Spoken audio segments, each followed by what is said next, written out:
മരിച്ചവർക്ക് വേണ്ടി ഖുർആൻ ഖത്തം തീർത്ത് ഹദിയ ചെയ്യുന്നത് കാണാം. ചില ഖബറിങ്ങളിൽ ഖത്തപ്പുര തന്നെ ഉണ്ട്.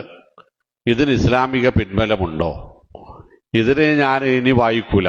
നിങ്ങൾ അമ്മാനി മൗലവിയുടെ പരിഭാഷ എടുക്കുക. അതിന്റെ 3150-51 പേജുകൾ എടുക്കുക. സൂറത്ത് നജ്മിന്റെ 39-ാമത്തെ ആയത്തിന്റെ വിശദീകരണം അവിടെയുണ്ടാകും. ആ വിശദീകരണത്തിൽ അമ്മാനി മൗലവി കൊടുക്കുന്നത് ഇബ്നു കസീർ റഹ്മത്തുള്ളാഹിയുടെ ഖുർആൻ പരിഭാഷയിലെ ഒരു പാരഗ്രാഫാണ്. ആ പാരഗ്രാഫിലുള്ളത് ഇമാം ഷാഫിയുടെ ഫത്വയാണ് റളിയല്ലാഹു അൻഹു. അപ്പൊ ആ ഒരൊറ്റ പരിഭാഷ വായിച്ചാൽ മുജാഹിദ് പ്രസ്ഥാനത്തിന്റെ നിലപാടും കിട്ടും. അഹ്ലുസുന്നത്തിന്റെ അമരക്കാരിൽ ഒരാളായി ഇബ്നു കസീർ റഹ്മത്തുള്ളാഹിയുടെ ഫത്വ കിട്ടും. അദ്ദേഹം ആ ഫത്വക്ക് ഉപയോഗിച്ചത് ശാഫിഈ ഇമാമിന്റെ ഫത്വയാണ് എന്നതും കിട്ടും. ഇത് മൂന്നും കൂടി വായിച്ചാൽ അവസാനം കിട്ടുന്നത് വമിൻ ഹാദിഹിൽ ആയത്തിൽ കരീമ. ഇബ്നു കസീറാണ് പറയുന്നത്. ഇസ്തംബത്ത ശാഫിഈ റഹ്മഹുല്ലാഹു വമൻ തബിഅഹും അന്ന ഖിറാഅത്തുൽ ഖുർആനി വഇഹ്ദാഇ സവാബിഹാ ഇലൽ മൗത ലാ യസ്ലു ഇലൈഹിം ലിഅന്നഹു ലൈസ മിൻ കസ്ബിഹിം വലാ മിൻ അമലിഹിം. ഈ ആയത്തിൽ നിന്നാണ് ഇമാം ഷാഫിഈയും റഹ്മത്തുള്ളാഹി അദ്ദേഹത്തിന്റെ അനുയായികളും കണ്ടെത്തിയത് എന്ത്?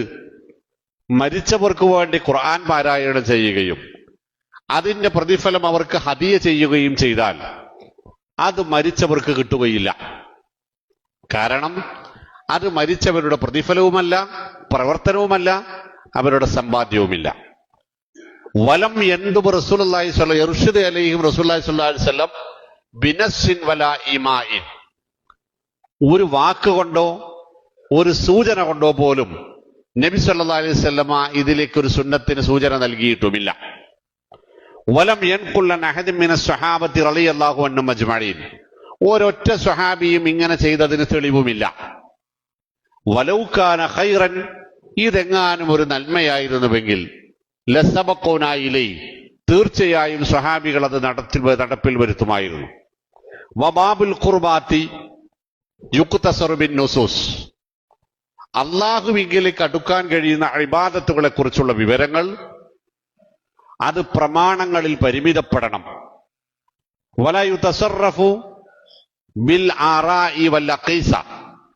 അത് ഏതെങ്കിലും പണ്ഡിതന്മാരുടെ അഭിപ്രായങ്ങളായോ മറ്റെന്തിനോടെങ്കിലും താരതമ്യപ്പെടുത്താവതോ അല്ല എന്ന് ഇബ്നു കസീർ ഇങ്ങനെ കൊടുക്കുന്നുണ്ട്. ഇമാം ഷാഫിഈ റഹിമഹുള്ളാഹിയുടെ കോട്ടിങ്സ്. ഇപ്പൊ ഇതൊക്കെ ആര് പറഞ്ഞതാ? ഷാഫിഈ ഇമാം പറഞ്ഞതാ. എന്ത്? കിട്ടൂല. റസൂൽ അങ്ങനെ ഒരു സൂചന പോലും നൽകിയിട്ടില്ല സ്വല്ലല്ലാഹു അലൈഹി വസല്ലം. സ്വഹാബികൾ അങ്ങനെയൊട്ട് ചെയ്തിട്ടില്ല. ഉണ്ടെങ്കിൽ ഓരത് ചെയ്യുമായിരുന്നു, ഉറപ്പാണ്. ഇത് പണ്ഡിതന്മാർ പറഞ്ഞു എന്ന് പറഞ്ഞ് സ്വീകരിക്കാൻ പറ്റണതല്ല.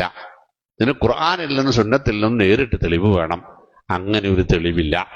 എന്നിട്ട് ഇബ്നു കസീർ പറയും വഖദ് സബത അനി നബി സ്വല്ലല്ലാഹു അലൈഹി വസല്ലം കമാ റവാഹു ശൈഖാൻ മൻ അമില അമലൻ ലൈസ അലൈഹി അംറുനാ ഫഹുവ റദ്ദ്.